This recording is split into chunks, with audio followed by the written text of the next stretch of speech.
From Tokyo to Moscow, from Moscow to Berlin, from Berlin to Fort Lauderdale. Nobody escapes the watchful gaze of the NSA. Hi, I'm Blake. I'm Ben. And I'm CJ.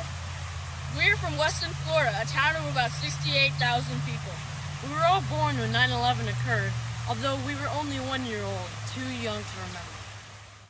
In 1952, President Harry Truman created the NSA as an organization to crack the coded messages of other countries after World War II. Following the 9/11 attacks, the Patriot Act was passed, which greatly expanded the U.S. government's authority to spy on its own citizens. On December 31st, 2005, many of the changes enacted by the NSA were supposed to go sunset, which means that the law would no longer be in effect. However, in July of 2005, the Senate reauthorized the act, with many parts changed, and the House wrote its own reauthorized version of the act. Many people, such as the American Civil Liberties Union, were not happy with this reauthorization and the fact that the government was recording their data. This was an opportunity to make the first round of reform since 9/11 and since the disclosures of Edward Snowden. And we really are upset that the government is acting in a secret fashion, making secret law, and surveilling all of Americans' phone records, gathering that information, in some cases email. So we believe that the government had an opportunity, the Congress had an opportunity to correct the wrongs, and they missed that opportunity.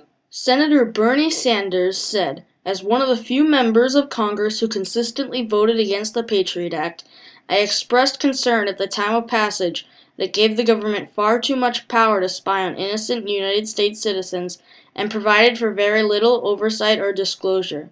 Unfortunately, what I said turned out to be exactly true.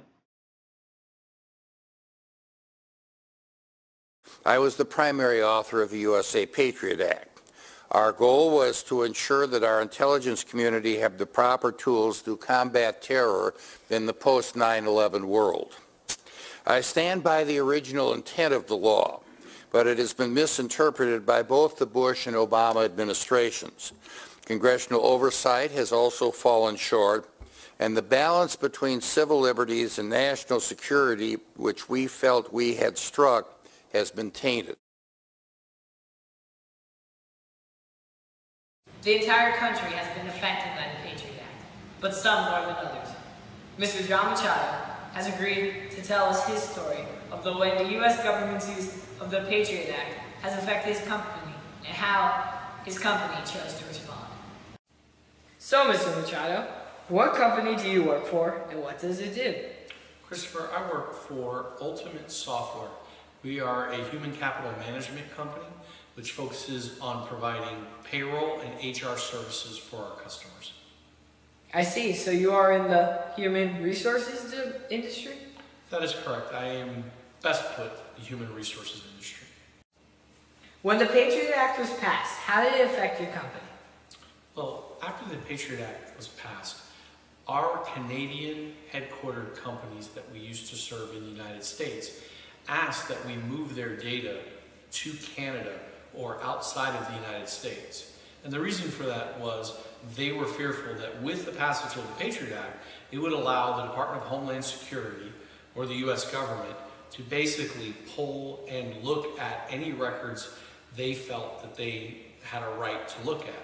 And many of the Canadian companies felt that that infringed on their citizens' right to privacy.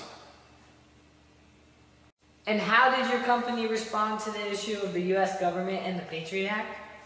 Well, to make sure that we didn't lose those customers that were headquartered in Canada, and to make sure that we could continue to sell to our Canadian customers who may or may not have had their employees in the United States or in Canada, we decided it was best that we just put a data center in Canada in order to have an option for all of those companies who directly requested to have their data not be in the United States, and to make sure that we would meet their needs, we decided to create those data centers and put their data in Canada.